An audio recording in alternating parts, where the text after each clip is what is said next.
podcast is part of the Sports Social Podcast Network.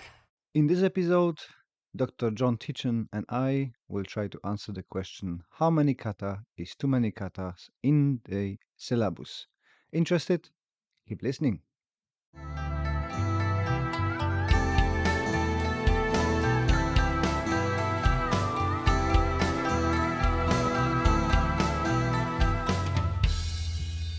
Hello, I'm your host, Les Bubka. Welcome to Anxious Black Belt, a podcast that focuses on karate, mental health, and everything in between.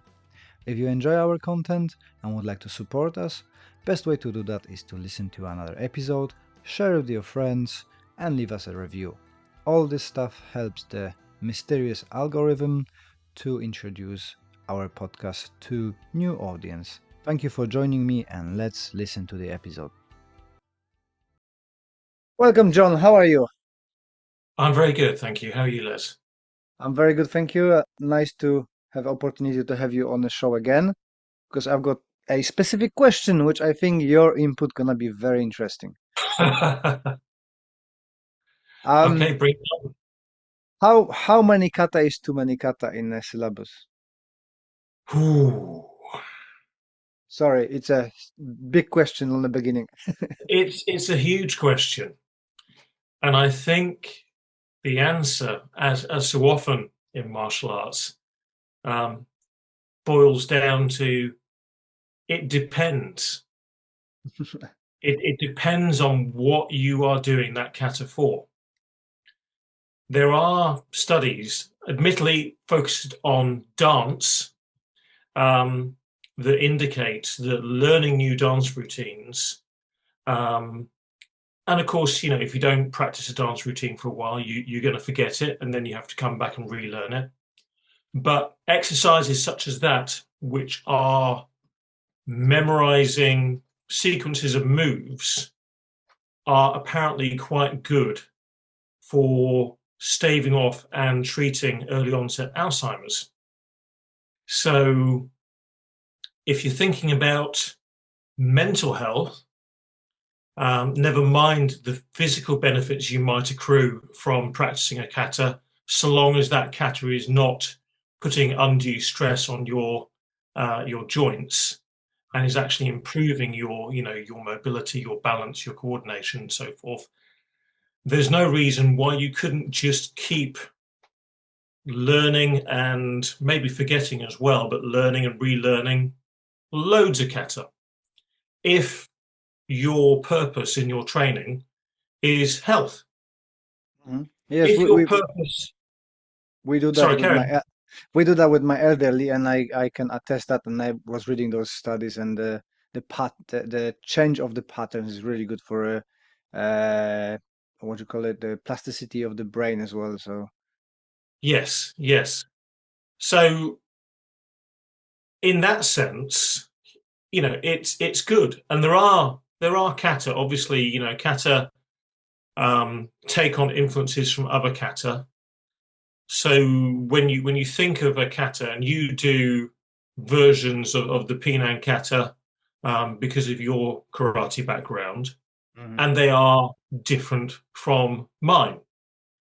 And only yesterday I was looking at someone asking a question about the Shotokan kata, because they come from a lineage where a particular move is done with a closed fist.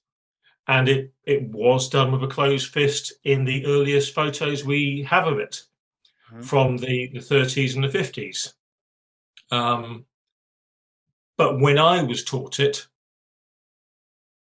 from the way it was taught in the early 80s by a particular instructor, that move was done with the open hand. And so I've only learned it that way. And there are generations of karateka that have only learned it that way. And so that change has been going for, you know, nearly somewhere between 40 and 50 years now. And obviously you can learn if you want. You can vary which version of a single kata do you learn, and that's going to improve your neuroplasticity. Similarly, learning kata that have overlaps with other kata, where you have to be absolutely focused to stay in the kata you've chosen to do and not to divert off into another kata because it has exactly the same 2 or 4 sequence of moves, that requires a degree of mental focus. And that can be quite, I think, good for you. When it comes to combative training, I don't think the overlaps matter so much because they are kind of like a suggestion that you're not fixed. Once you have a kata, a repertoire, if you think of a kata as a repertoire, you should be free to go anywhere according to need. And you should be able to do that.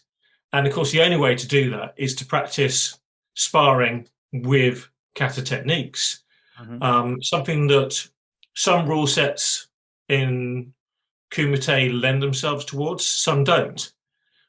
From a combative point of view, I would say you want as few movements as possible to be effective and to be able to use those movements in lots and lots of different ways so that you're getting a multiplicity effect. You don't want huge lists of techniques. But from an instructor's point of view, there is the argument that huge lists of techniques give students something to focus on and therefore improves retention.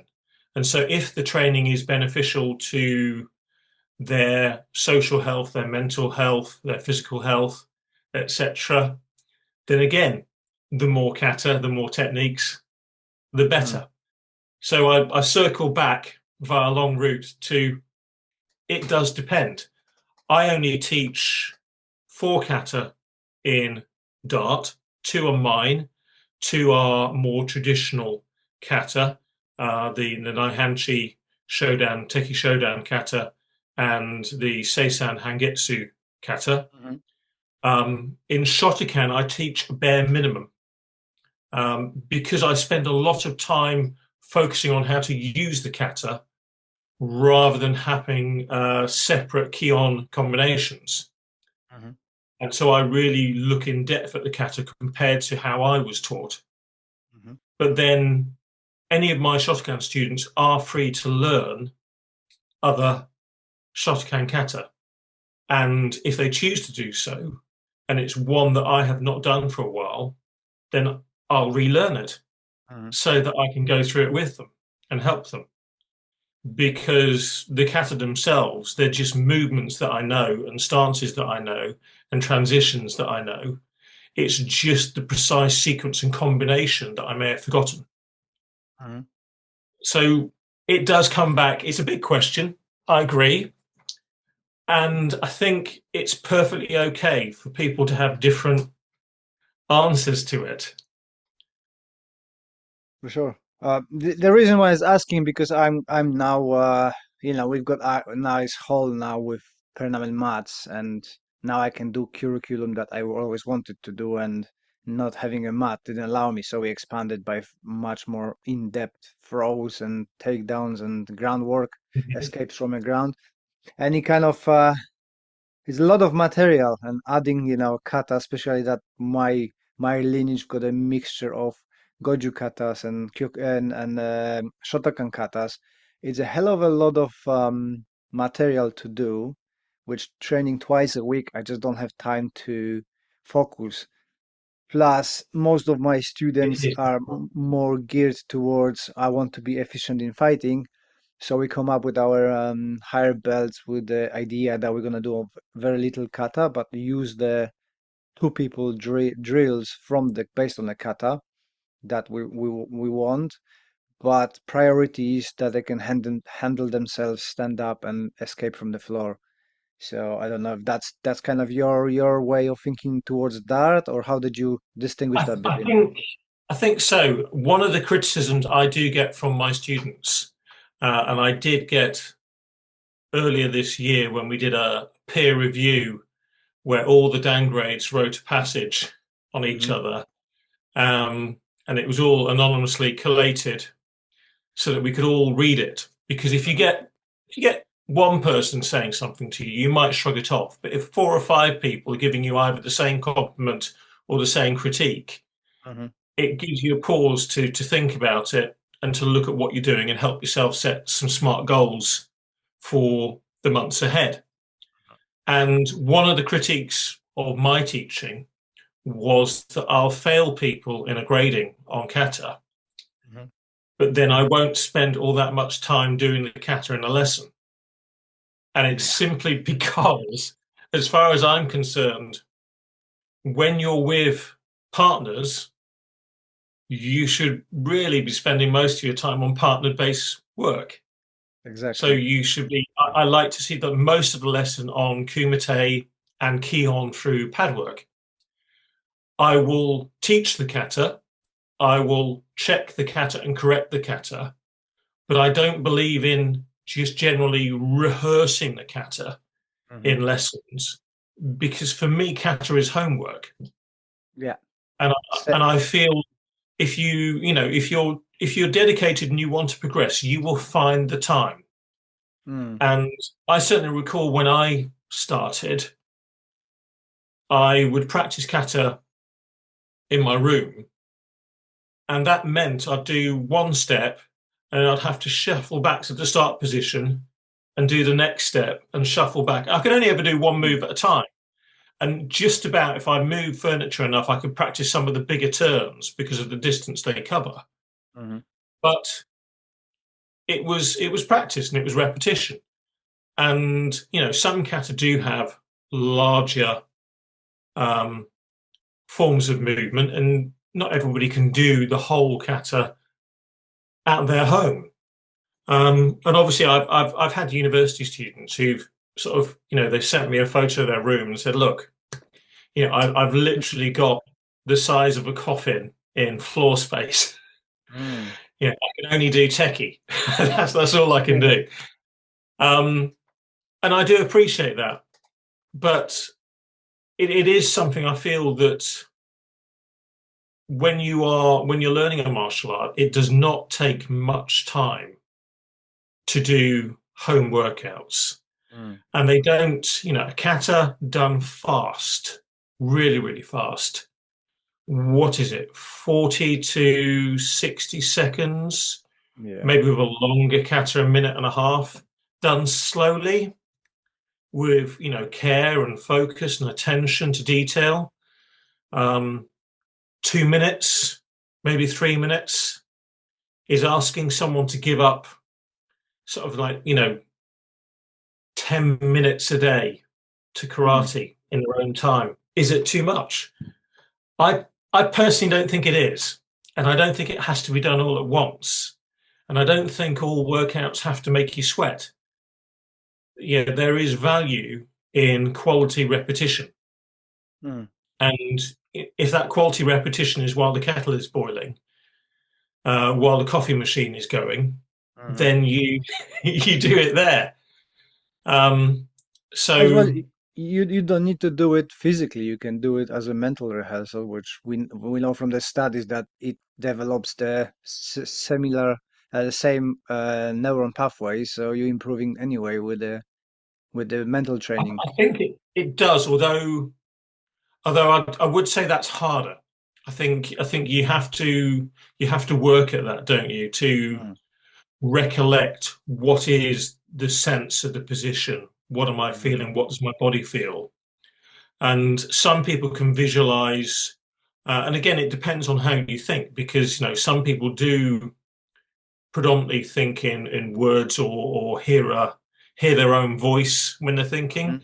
Some people don't get that at all. Some people have a more kinetic feel to their thoughts, and some people are very good at visualizing things. I did a seminar, I'm trying to think when it was, in 2022, and it was a group seminar with Lee Sims, Graham Palmer and Bill Berger. And Bill has always been very, very good at visualization, and he actually is involved with a company now called A Sensei, which is involved with having sensors track your movements and give you lots and lots of feedback to help you improve the quality of your movement. It's more aimed at professional athletes, but that's a field he's working in at present.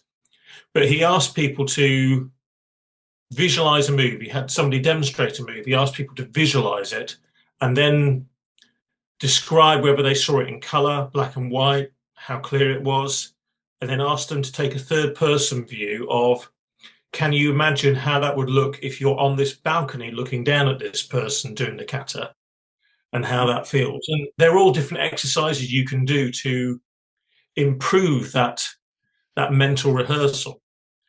Cool. But not everybody likes that. And maybe that's better for more experienced practitioners, people who've got a belt or two, or a grade or two, if you're not awarding different colored belts, as opposed to someone who's learning their first kata for the first time, who might need that physical repetition. And that does bring us to one of the most difficult things. As you said, you're trying to balance the needs of a class. And sometimes, if you're lucky and you have multiple instructors in a class, you can set aside groups to work on particular things. But often the class itself is a big exercise in compromise. Yeah. Everybody needs something, and you as an instructor are trying to work out what's the best fit on the day. And you might not want it to done a kata on a particular day, but then a student that's been ill for 2 weeks and hasn't had a chance to practice it pitches up, and you think, actually, this person really needs to go, or I really need to see this kata from this person. And so you change your plan on the hoof. And I think it's quite hard teaching martial arts. You can't plan sessions the way you do other types of lessons unless you really strip down your curriculum, or you have a fixed rota. We're always going to do half an hour of this, half an hour of this, half an hour of this, and work that sort of system, regardless of who's in the class. Yeah, that's easier said than done. I tried that. So Yes. in theory, I've got the blocks, but you start going deeper into something, and then you look at the clock, and it's like, oh, that was the block. I meant to do something else, and now I'm stuck with this. We need to kind of change it on the walk and then see what's gonna happen. So, and it depends, sometimes we've got a one student, lovely chap, but we discovered that he's got a struggle to do the gable grip, so he doesn't know how to clap. So we've been teaching him how to Right. clap because his hands going all the way, it's just not the way that they meant to.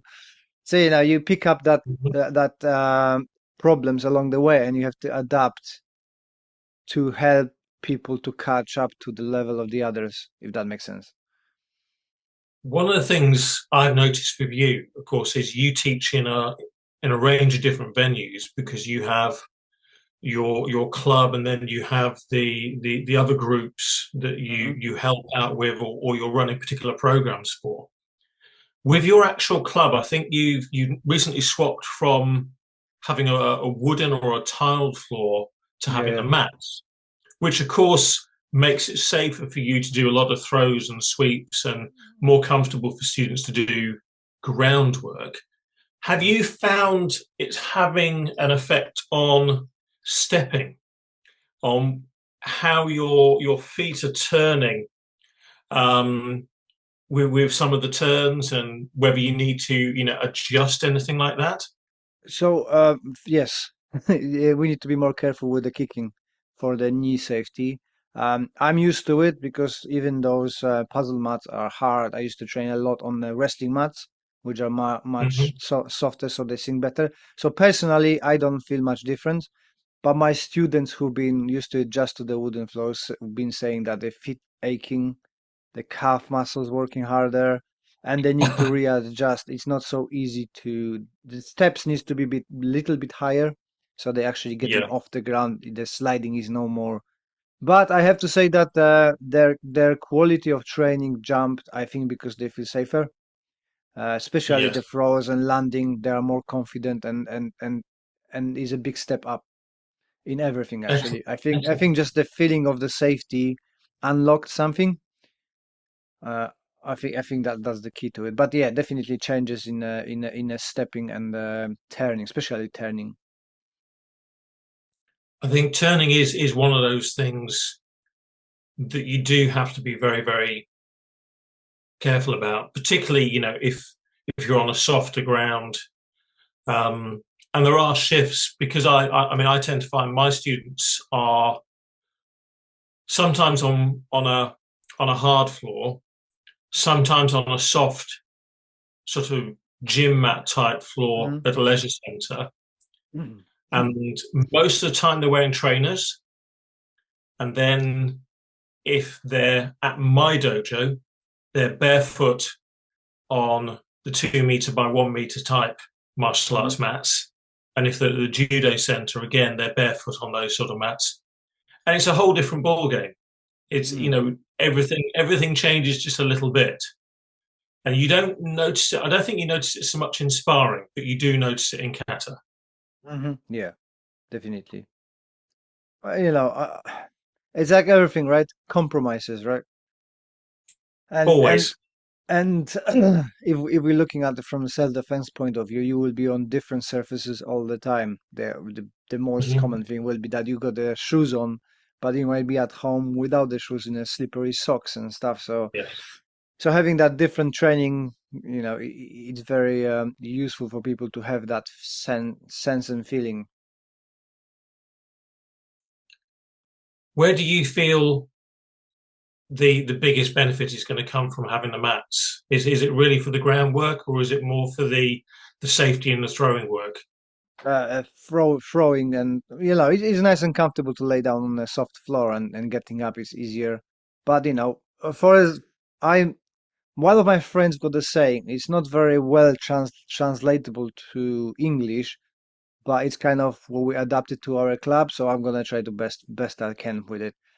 So martial skills you might use one day, but ability to move you're gonna use every day. So we're using the mats to kind of re-engage. I'm spending about half an hour on warm up, which I know that people saying is not good. But my students coming there are usually people over 40, 30, 40, who've been sitting in the office. So being back to be a child and be able to do simple acrobatic tasks like break falls and stuff, you know, uh, squats, and they are limited in that ability. So having mats, it allows us to unlock their ability to move efficiently. And I think that's kind of the priority. Then is the fighting, then are the katas, and so on. So a health first kind of thing. And because if we're training, you're spending 2 hours a week, why not put some mobility in there and make them feel a little bit more easy to move? I don't feel warm up time is wasted if it serves a purpose. Mm. I think that is a crucial thing. If you're just doing warm up for the sake of getting the heart rate up, as opposed to anything that's actually improving mobility or balance or anything else like that, then I'd I'd really sort of question what sort of warm up are you doing and do you need to change it? Mm. Because there are so many different ways that you can do a warm up, and as you say, you can improve mobility, you can improve flexibility during the warm up, or you could be working, um, you know, general speed skills or situational awareness. I I've got a number of different games that I'll use either as a warm up or a warm down, Mm. and sometimes they're simple things like tag, because whether people are walking or running during the game of tag, because we've got people working in pairs or in threes, and everybody's running around on a court, they're having to practice sidestepping, stopping, starting, moving around people, avoiding objects, watching people. There's a whole lot of coordination and balance going on in that child's game, Mm. which translates to running away from people, which also translates to kumite Mm. and Mm. stopping and starting and being aware of respective positions and distancing in kumite.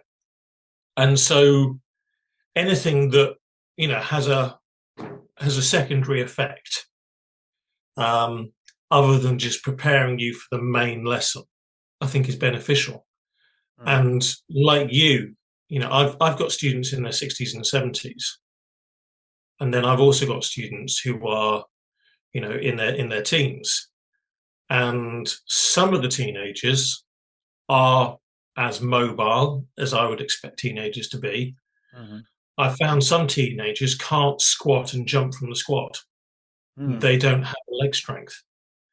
It's not something that has unfortunately translated from sport or physical education. Mm. With that said, and this will vary from club to club, I'm sure, um, often the martial arts is attractive to people who don't engage in other sporting activities. Yeah. And so they've not developed that strength, or in the case of the adults, they've lost it through sitting behind a desk. They're not dropping down. I'm sure you probably drop into a squat to play with your children, Yeah. um, and you're always on the ground, standing up on the ground, standing up, moving around. But if you don't use it, you will lose it. Mm. And I think it is really, really important that we keep working all these attributes, whether Yeah, that's in the especially warm up and down the class. yeah, especially that is reversible. So I've got people, as I've got my group silver karate, we call it. Yes. They all can do nearly a full squat. Some who join it later are still working on it, but just for simple exercises, you can restore it. Mhm. You just need to take a little bit of a time.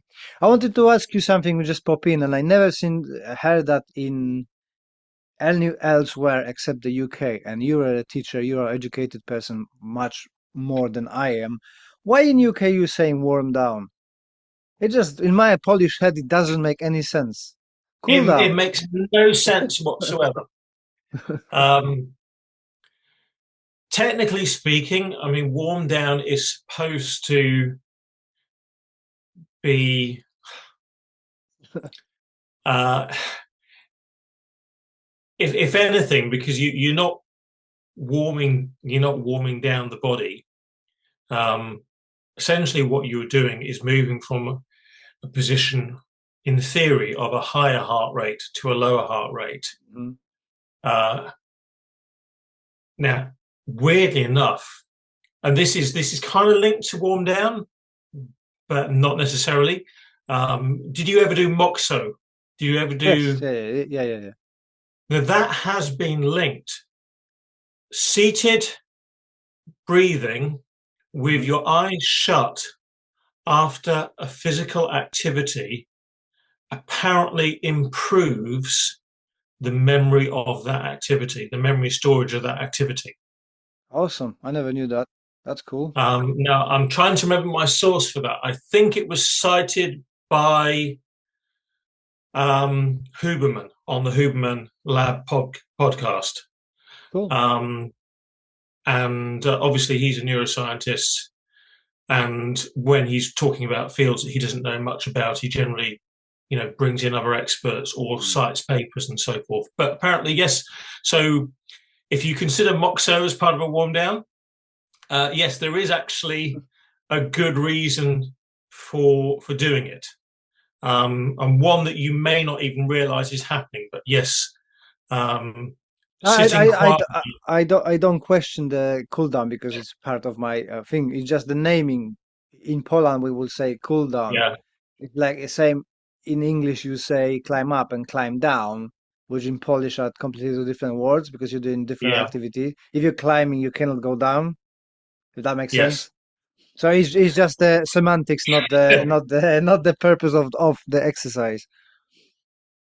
I think you probably noticed quite early on when you came to live in the UK, um, that the English language is a little strange, Yeah. um, and dare I say it, I'll extend this to all the British peoples rather than just the English. They're all a bit odd as well. So it's no, I can't explain it. It does not make sense as a term. Okay. So Um, it's not just me. it's not just you. The warm makes no sense, and the down makes no sense either. Essentially, what you're doing is you're returning to homeostasis. Mm. Um, Yeah. as much as anything. And depending on the class, you might actually not be that far off homeostasis anyway. You know, um, depending on what sort of class you're running, you know, whether you've been doing a high heart rate activity just prior to the end of the class, then there will be a settling down.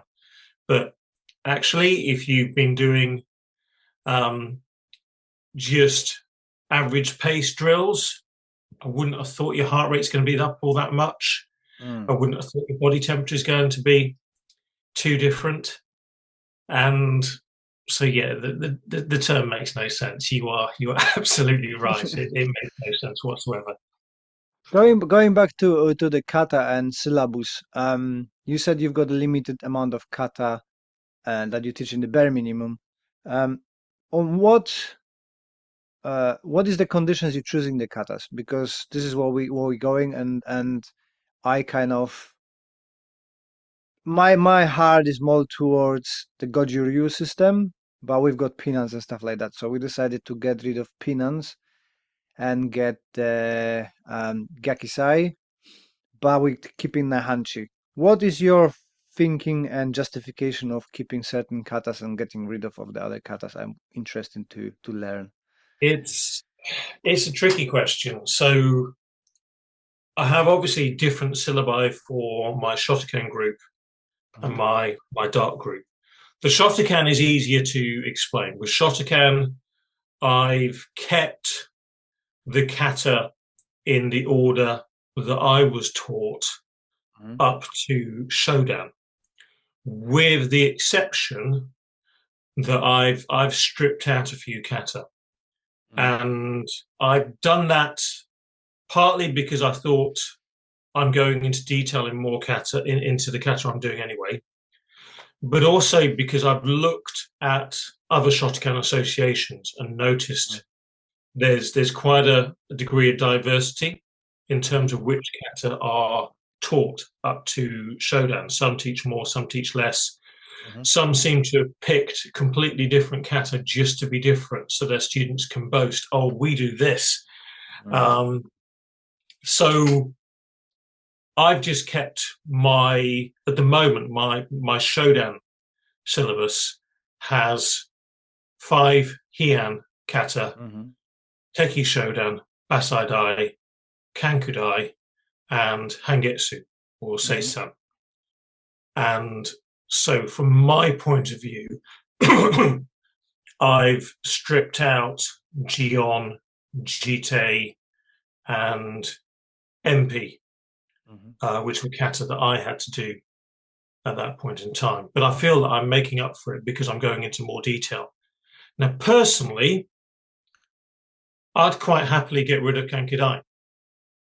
I'm only using Kankudai in case a student moves because it's such a common kata in other Shotokan syllabi.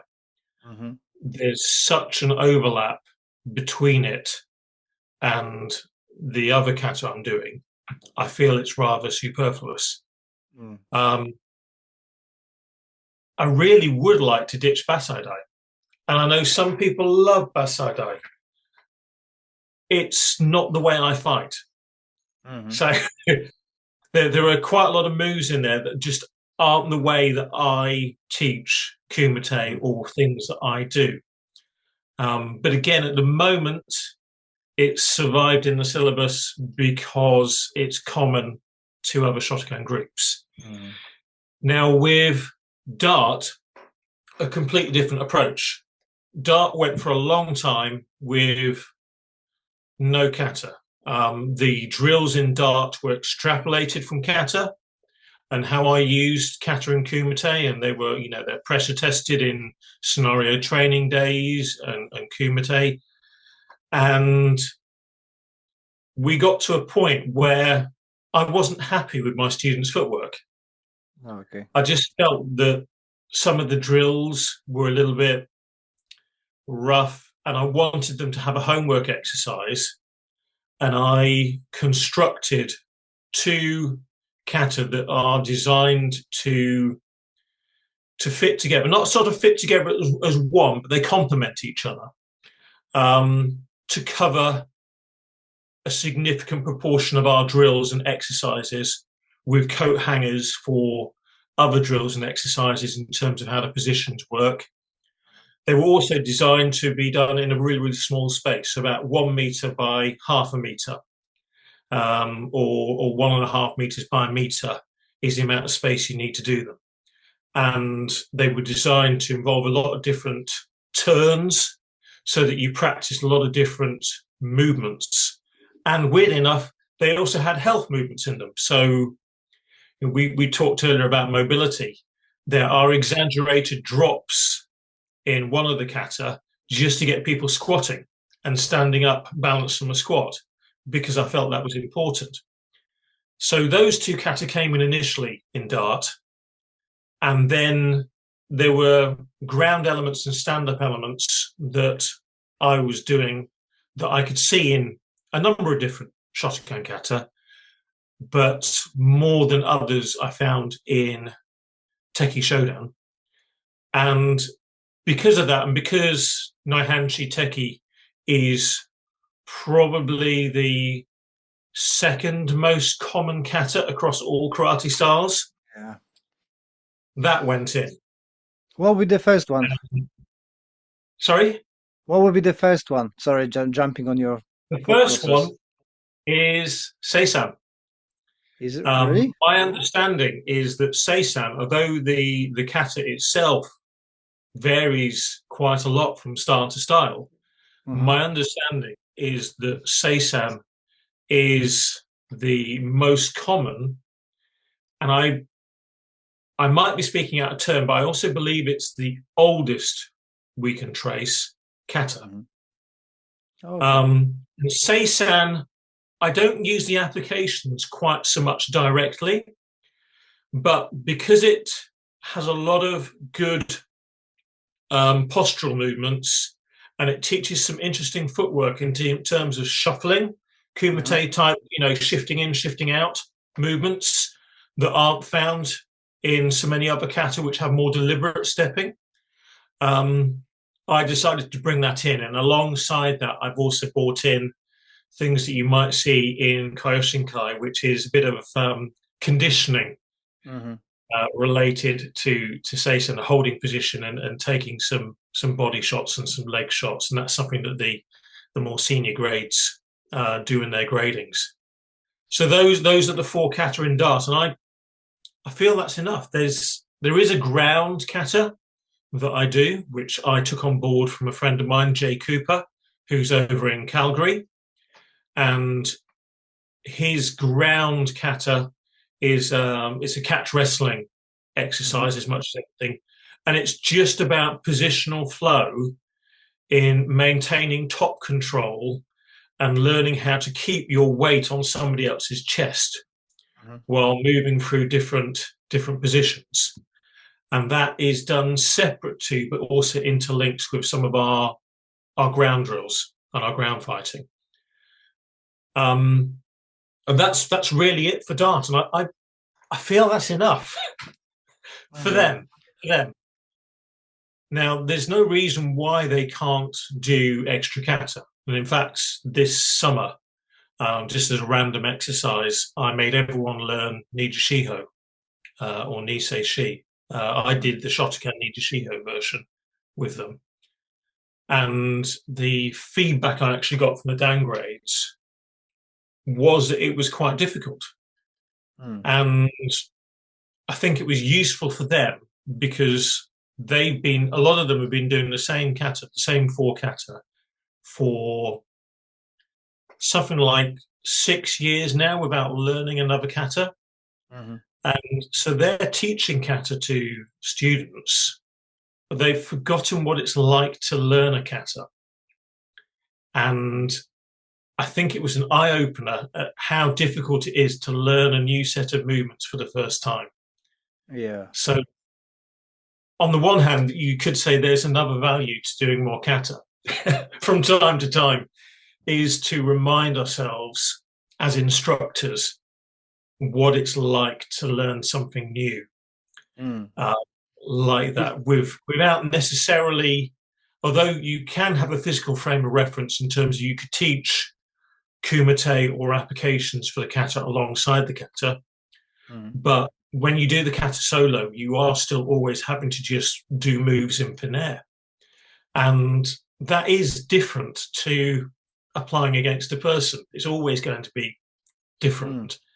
And so maybe there is a good argument that every so often all of us should pick a kata we don't know and get taught it or teach it to remind ourselves how difficult it is, so that we're better teachers for our students.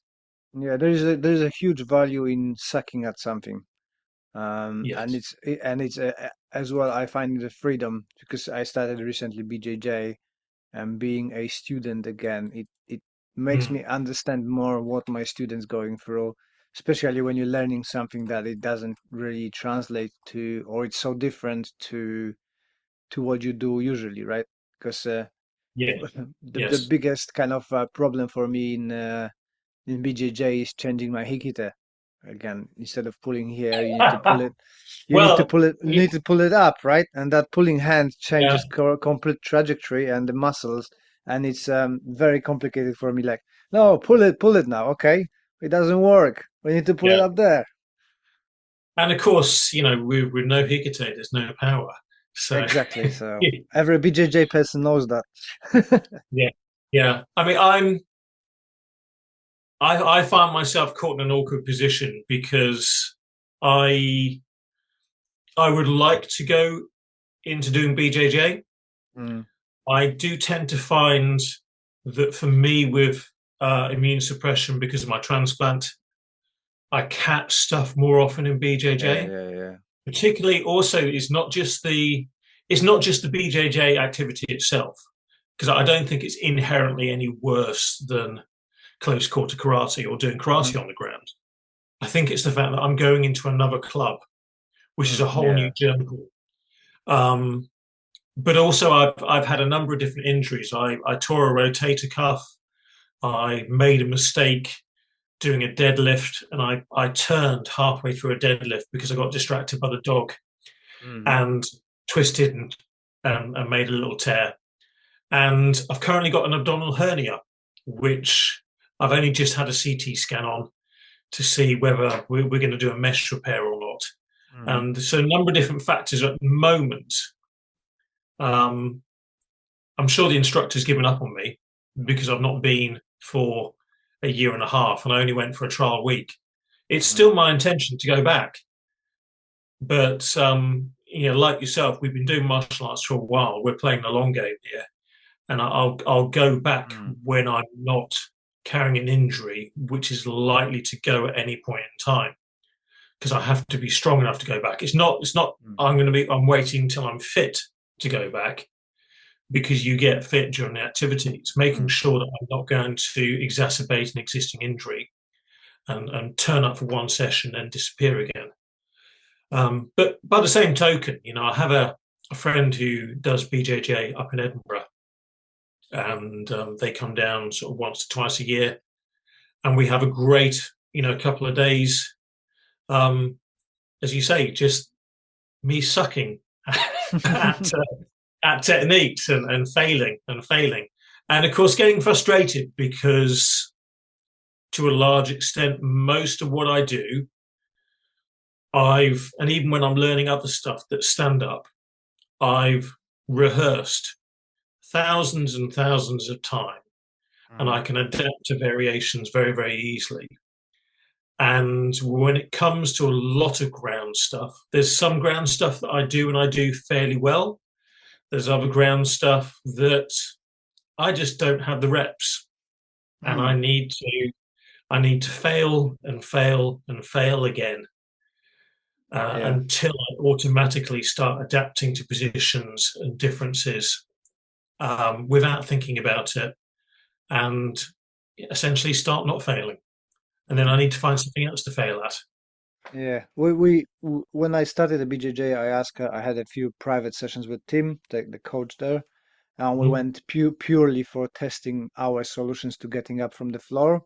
And luckily for us, Tim been for years fighting in a cage, so he kind of got the other. It's not just BJJ viewpoint of it. he actually done the stand-up martial arts, so you can say, oh, this doesn't work, Yes. that doesn't work. So I'm very happy that he approved most stuff we're doing. He gave us few Mhm. improvements, but that's kind of for karate, right? I'm doing BJJ for Yeah. myself, but it's very important. I went to few groups before, and the atmosphere and the kind of interaction between the group is super important. I'm very happy now that I went Yes. before and then end up with the overstretched elbow and 6 months off, then 6 months turn into 10 years off. Now being back, it's a more mature group and more chilled out group. So people know that, what, you're an old fart now. We're not gonna be try to kill you, right? And maybe biggest changes in my approach because now I tap quick and early.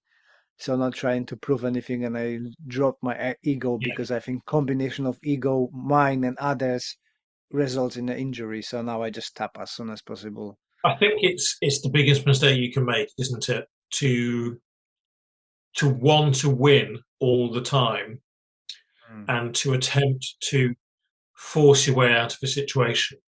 I think there's nothing wrong with trying to get out of something, but once you're starting to muscle it, Mm. then you're at risk of injury and you're no longer using technique. And if you're not using technique, you're not using what you're there to learn. Mm. And so by tapping out, you avoid injury. And crucially, of course, the earlier you tap out, the earlier you can start again and you Yeah. get more reps. Yep. And more reps, in theory, The better you better get. person, better student. I've seen as we're talking on the BJJ, I'm trying to kind of sort things out in my head towards karate, and I would like your opinion on it. In BJJ now, it's strongly promoted that if you're starting or you kind of mid-level, white, blue, let's say blue belt, that you should be fighting more with people who are worse than you than with the people who are better than you, because you learn more instead of tapping out. And I can see some degree of that, but personally, I learn more from how people tapping me out than how I'm tapping the people out, if that makes sense.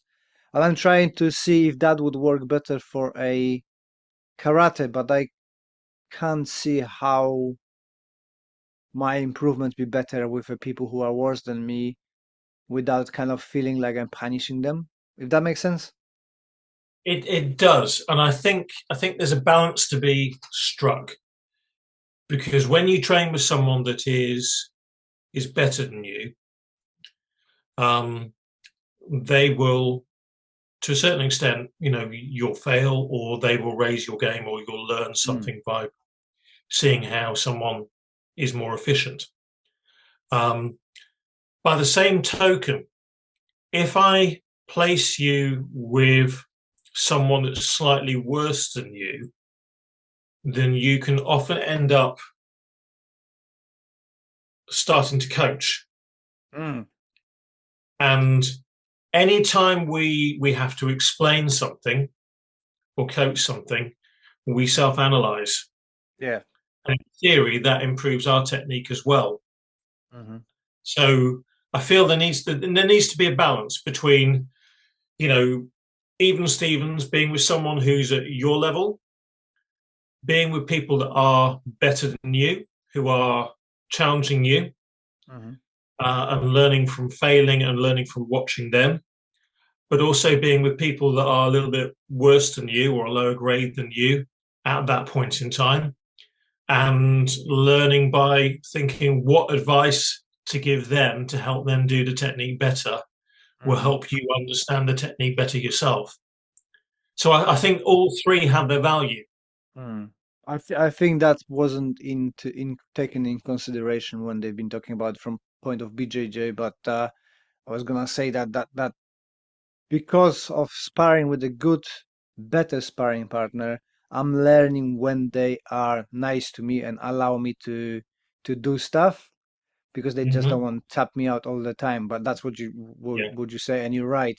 That coaching mechanism then is beneficial for both the coach and the and the person who is training.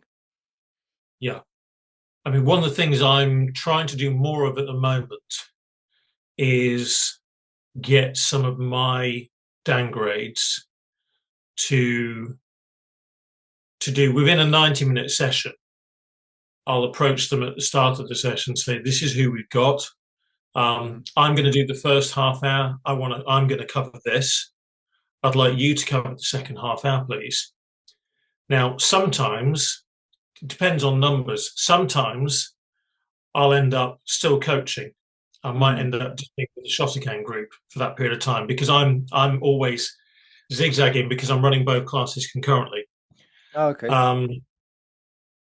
But other times, what I'm trying to do for me is to free myself up to be a student again and get proper hands-on as opposed to just demonstration hands-on with more of the other grades. Because that's good for my fitness. Because it's one thing to do a demonstration; it's another thing just to spar, and just to do stuff. But also, I think it's just so important for my brown belts, for my downgrades, not to rest on their laurels. I know they want to train, and I certainly in a 90-minute session, I want to give them at least an hour of training. But also, I want them to step up, to have to think about demonstrating, how to explain things, how to coach other people, and to look at the different problems that other people are having. And I feel it's one of the best ways to improve them and to improve their technique is getting them coaching a little bit more. Yeah, I had the same problem what you just said to be a student. So currently, I think it's working out, although I have to pay more attention.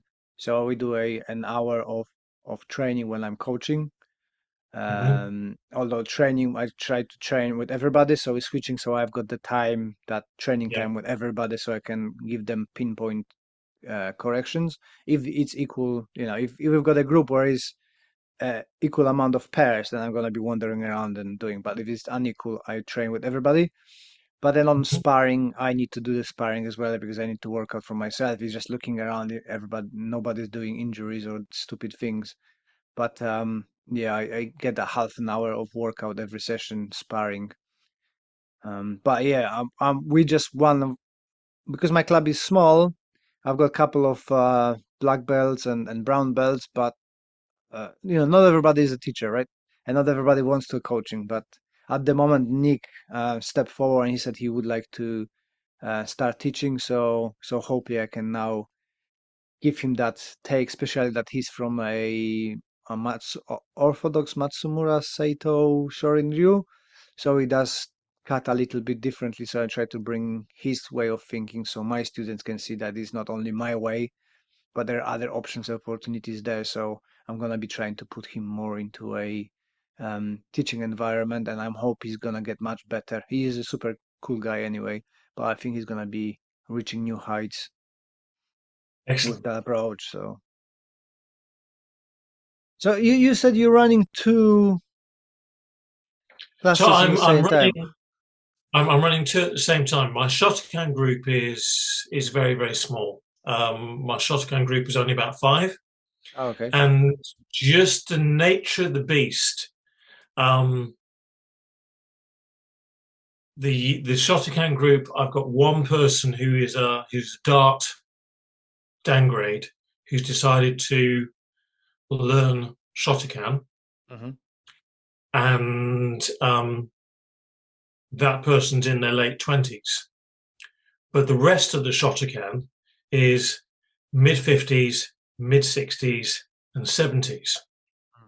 And so they tend to be working at a different intensity rate and pace to the dart, where the average age I'd say is about 16. So we mainly got 14 through to early 20s on the mats. And those that are in their early 20s, they're people who started when they were 11, 12 at the school club. And at the school club, I've still got 11 and 12-year-olds, but they don't come to the evening classes. And so what I tend to be doing is running 2 concurrent classes. And again, obviously the Shotokan, weirdly enough, the Shotokan I've got downgrades, and then I've got a Q grade that's gone all the way up to second Q at the moment. And then I've got obviously the downgrade that's currently a white belt who's learning their way up. And then I've got the dark mix of grades. And so I'm constantly having to differentiate by input and trying to get different people to do different things, or differentiate by output by allowing different cascades or different things to come out of the drills. And then at the same time, if it comes to pad work, depending on the numbers, Shotokan may end up paired up with Dart. Mm-hmm. And sometimes for Kumite, sometimes Shotokan will be separate. Sometimes Shotokan will just do Kumite with the Dart people. And sometimes they'll do the same drills. So, if it was a Teki or a Seisan based Kumite exercise, there's no reason why both can't do it. Mm-hmm. If it's free sparring, there's no reason why both can't do it. There's the Shotokan people trained by me should be able to do free sparring with Dart people trained by me. If they can't, there's a serious problem going on there. And again, I think it's useful, again, because of the age mix. It's quite useful for a teenager to have to work with someone of a different build who's in their mid-60s or 70s. Because that person isn't going to be as flexible. They will move differently. They respond differently because they've learned a slightly different style of fighting from me, and it keeps them on their toes. And also, I think you get a good level of respect going both ways. I think it's really useful for someone who's 14 years old to see someone who's in the early to mid 70s mucking in and doing Kumite with them. And they can learn what means the old man's strength. Yes. Because people think, you're 60 years old and you can't do nothing, and then they grab you and you're like, it is quite a unique dynamic in that sense, because I'm teaching different things to different people on the mats. But on the one hand, you could say that's no different to teaching a brown belt one thing and a red belt another thing. It is, when it all comes down to it, it is all karate, and it's all movement. And we're always looking at the two different aims or outcomes of one. We're trying to improve people's health by giving them a degree of an aerobic workout, by making them use their muscles, by making them have an appreciation of their skeletal system, their balance, their coordination. We're giving them mental problems to solve, because what is Kumite if not kind of like a form of physical chess? And then there's for me, the self-defense side of it, in terms of every drill I teach, even whether it's Shotokan or whether it's Dart. Most of the attacks start off with habitual acts of violence. So they'll start off with pushes, shoves, haymakers, grabbing at clothing or arms or sleeves. And, it could go into clinching, could go into boxes, hugs, could go into tackles, could cascade down those sort of levels.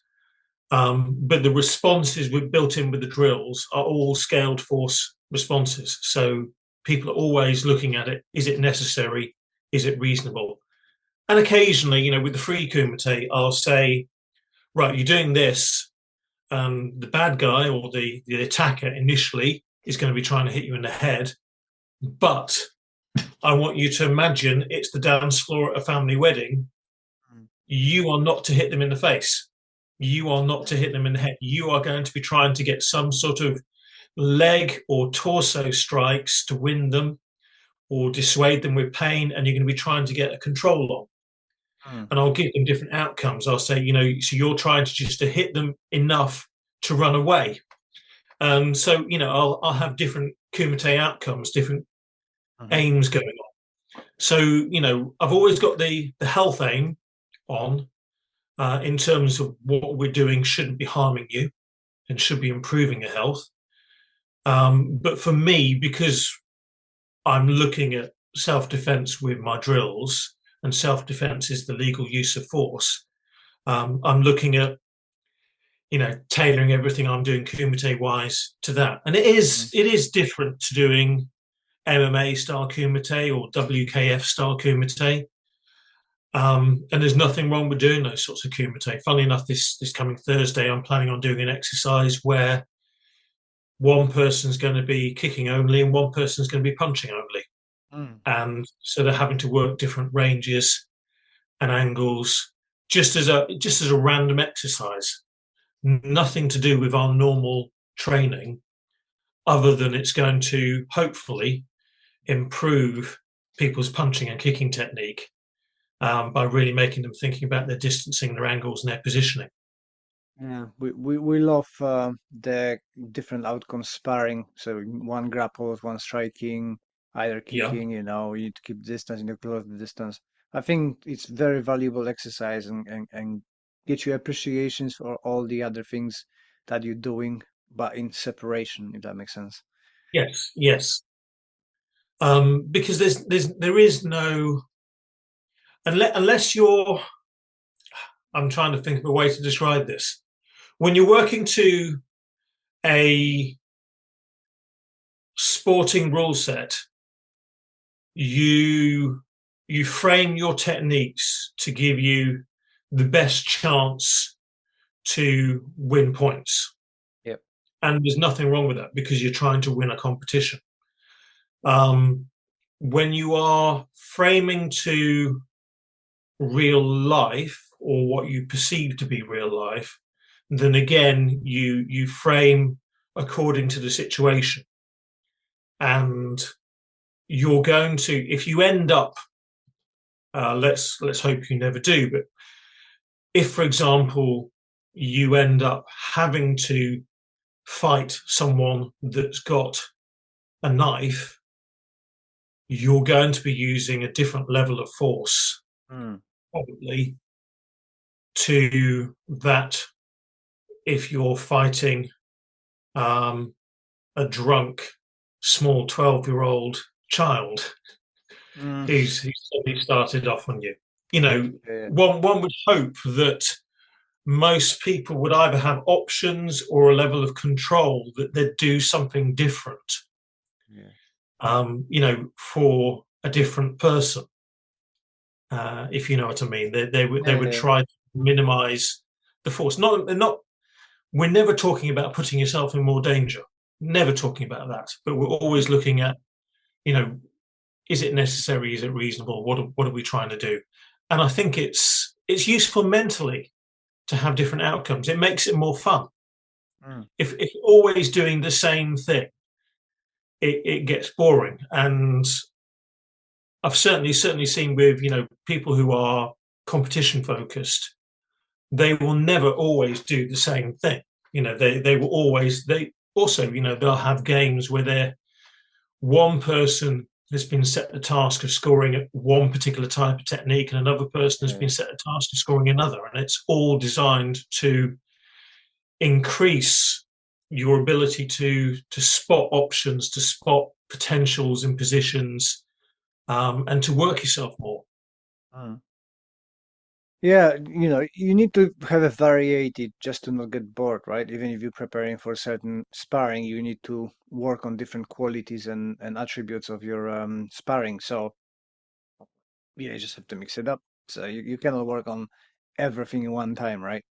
No, Um, no, no. with A pretty unique system. I suppose a sniper can work on pretty much one thing at one time. oh yeah, yeah. You know, But, but in martial arts, it's not like that, right?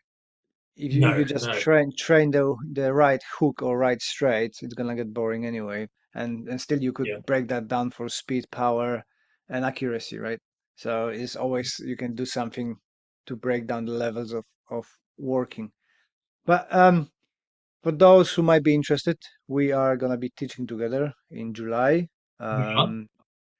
John's gonna come to Guildford, and hopefully we're gonna have some people coming in. What you planning to do? Are you gonna be doing dart or Shotokan? I think Or I think both? that's going to be good call. It depends on how similar or how different you want it to be with what you do. We've not really had a conversation about this actually, other than setting up the date for the set date and location for the seminar. Mm, I'm happy to teach whatever people want. So, at the moment there's a Facebook event for this seminar, mhm. and I guess people need to get on that and start saying, Les, I want this. John, I want this. And, we I, will. I finding that very difficult. People just don't don't. And funny enough, Yeah, I've got the seminar with Ian coming in January, and why not notice the trend? And it's not only myself, but people are avoiding Facebook.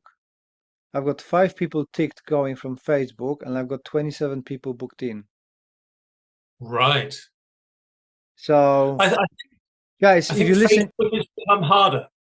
I yeah, think Facebook, the algorithms have become harder to share the events. hmm Um, I don't think people are necessarily using them as booking in systems. But also, I kind of suspect that what I certainly find when I use Facebook at the moment is there's more and more adverts, less and less posts from people that I know whose news I'd be interested in seeing. And at the same time, I think I do see a lot of martial arts stuff, which, one of the reasons I'm on Facebook is to keep in contact with a lot of my martial arts friends. But at the same time, recently, because there's a lot going on in the world, um, I think a lot of people are posting political mm, material, and a number of people, wherever they are on the political spectrum, and whatever country they're in, I kind of think that's not why they're on social media. mm. Um, that's not to say there's anything necessarily wrong with posting your political views on social media, but I think people who are on there to find out, did their friend go on a nice holiday? Have they had a baby? Mm. What have you been doing on your house? Personal details that the friendships are built on. Who have you been Yeah. training with? What have you learned? Um, if they feel they're having to slog through news and they're already watching the news on the TV or reading the news in the newspapers, maybe that's putting them off seeing it. So maybe, as you say, maybe Facebook events is not the best way to reach people. Yeah, I'm certainly happy to teach almost anything on the day. mm. From my point of view, like you said, the political stuff and in general, I think it's more unpleasant place to be.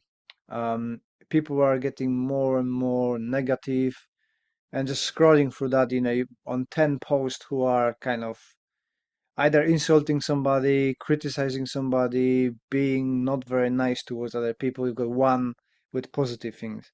It's like with all the media, right? It needs to be all the time a drama and stuff, and that's kind of Yes. puts me off, right? And everything is Yeah. either perfect or is a maximum drama. Everything's collapsing, and we're gonna die tomorrow. I So I think don't I think know. a lot of people just use it as an excuse to vent, Mm, um, because then they're not like it.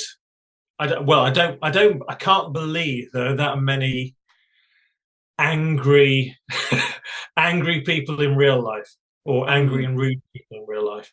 I mean, I always try to imagine that I'm sitting face to face with a person in the same room as them. because I feel that that moderates the discourse. Um, because it shouldn't be necessary to go into swearing or insults or anything else Mm. uh, like that. Um, and usually, there are exceptions, but usually you can find positives in what you see Hmm. Yeah, yeah, yeah, when yeah. someone posts a martial arts video. And I realize, I mean, you put yourself out there on YouTube and on TikTok, on Instagram and on Facebook, and I know you've learned to embrace the trolls because actually, when people start trolling, um, it's more comments log more on the algorithms, and Mm. so more people view the videos. It's strange that people being insulted actually drives more views. Yeah. Uh, I can't quite wrap my head around it. But I'm kind of withdrawing from it. I gave up on YouTube as a posting often. I think everybody's got like equal skills. How not equal. The thing that speaks to people, right? And you see people who have a huge YouTube because people like how they talk, how they look, how they behave. I'm not that person. I Yeah, don't have, never had, I done YouTube for nearly 20 years and I never been able to attract people. My podcast, on the other hand, is growing all the time, nice and steady. And the feedback I yeah, get, people like my voice, which I don't understand because I hate my voice.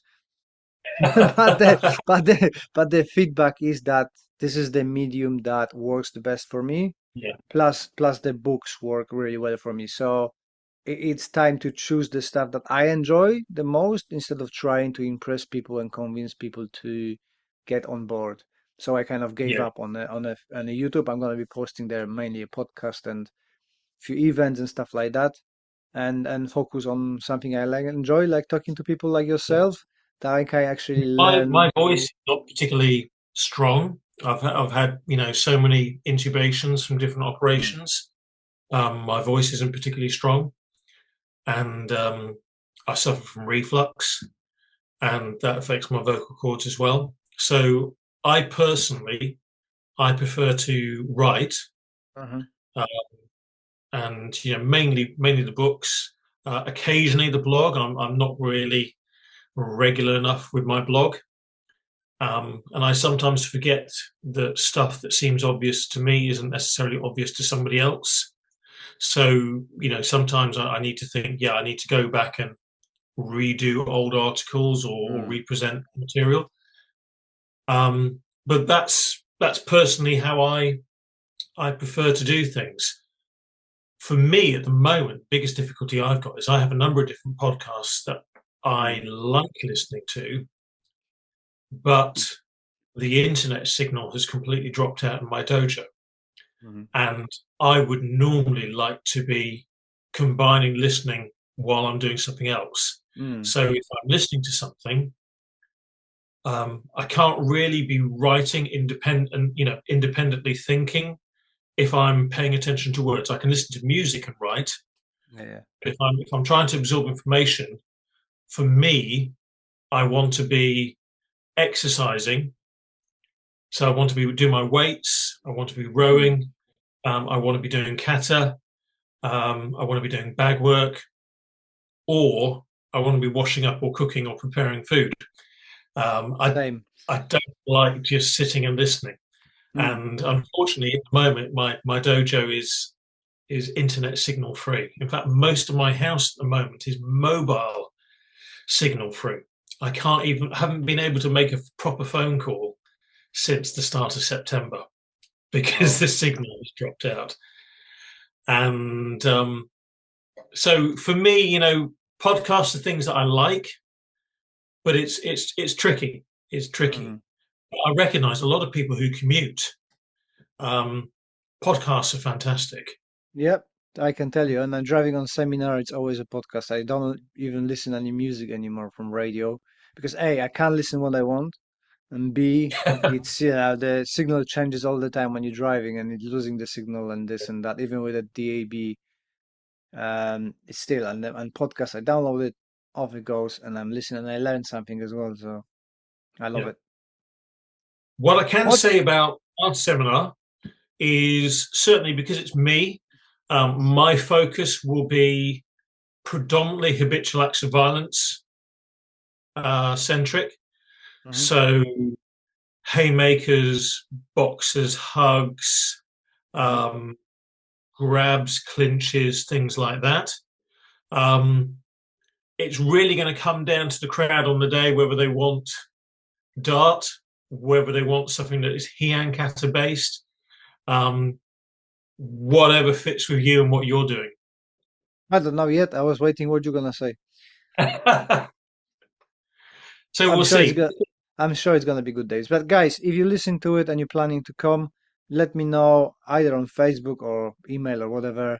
What would you like to do? And we're gonna put that on and try to make you happy. What else in works you've got? Any new books coming? At the moment, the answer is yes, but in terms of timescale, I don't know. I'm I'm working on a self-protection book, but I keep not writing it. Mm. So I have the framework for the book written out. I have part of an introduction written out. The problem I have is that it's it's a huge topic. You know, Hmm. there's just so many aspects that you could create whole libraries on. And so trying to condense what I want to say, I find difficult. Hmm. Um, so that's currently it's pootling along, but it's on the shelf. I've got a Kata book which I hope to be doing a photo shoot for in December. I'm waiting for one of my uki Hmm. to come back who from Australia. One of my uki is working as a registrar in an emergency department in Australia at the moment, and he's back for the whole of December. Hmm. So I'm hoping to use him for the photos, mainly because he's bigger than me, and I like using people that are bigger than me as uki. Although sometimes it's good to get in a much shorter person as well, because some techniques, as you know, some positions, some angles, they're better options for shorter people than taller people, depending on respective heights. Hmm. And I do have in the works a plan to redo the Pinam flow system Okay. because the it seems strange to think now, but the Heian flow system was written in 2004, and it took a few years to get it all photographed and published, but that's when that whole idea of failure cascade, interlocking drills, and swimming freely, rather than just focusing on static application. Um, that's when I put that out. And then 2014 was when the updated Hmm. uh, sort of 50%, 60% different Pinam flow system version came, and that had slightly different approaches, had a lot of influence from doing more force on force kumite, and that's when that approach went out. But that's a decade ago, and Hmm. what I teach now is again, there's a lot of stuff that survived. There's a lot of other transitions, other different ways of moving between drills that I teach now that I want to explain. And maybe it's time to go back to the one big book format as opposed to 4 books for 5 kata Yeah. format. Sounds interesting. And I keep talking about doing a video series for again for the Heian Pian kata, and it's something it's difficult to do. Hmm. It's having the time, it's having people behind the camera who know what the instructor is looking for, Hmm. um, and it's having a broad range of uke in place with the time to commit. So it could be coming. I don't know. There's been off the cuff talk about me doing something with Jay Cooper in Calgary when he's next in the UK, which would be a video project of some kind. I don't know when that's going to happen. So there's a few balls in the air. So awesome. Coming on. Awesome. John, where people can find you, and we're going to wrap it up. So people can find me on Titchen.com or practicalkarate.co.uk for the Shotokan, or dart-selfdefense.com for Dart. And they can find me on Instagram or Facebook. John, much appreciating your time. Thank you very much for joining me. Thank you. It's been a pleasure. Till the next time. Till next time. Bye. Well done for listening to all of it. You are a superhero. Thank you very much for your support. And if you could leave us that review on a podcast platform, that would be amazing. I appreciate your time, appreciate your support, and I wish you all the best until the next one. This podcast is part of the Sports Social Podcast Network.